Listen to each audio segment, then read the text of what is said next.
audio jungle.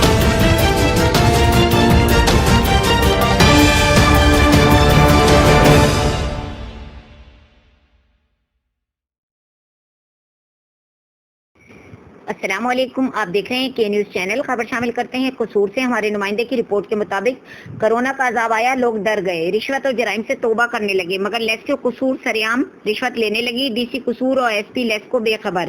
تفصیلات کے مطابق ضلع قصور کے سب بڑے اور سب سے قریبی گاؤں کھارا میں 2 روز سے محلہ ملکاں والا میں ٹرانسفارمر خراب تھا، جس پر لوگوں نے لیسکو سب ڈویژن بہادرپورہ قصور کا آگاہ کیا تو بجائے ٹرانسفارمر ٹھیک کرنے کے ایس ڈی او اور لائن مین نے ہیلے بہانے شروع کر دیے اور 2 دن بعد آج لوگوں کی جانب سے پیسے اکٹھے کر کے دینے پر ٹرانسفارمر کی مرمت کرنے کے لیے آئے اور لوگوں نے میڈیا سے گفتگو کرتے ہوئے بتایا کہ سارے گاؤں میں جب بھی کوئی ٹرانسفارمر خراب ہوتا ہے، یہاں کوئی اور مسئلہ بنتا ہے تو S D O sub division Bahadurpura اور لائن مین بغیر پیسوں کے کام نہیں کرتے، لہٰذا ایسے راشی افسران کو ایس ڈی او اور لائن مین کو فوری نوکری سے فارغ کیا جائے، جو مشکل کی اس گھڑی میں بھی رشوت لینے سے باز نہیں آ رہے، جبکہ لاک ڈاؤن کی بدولت اپنے بے روزگار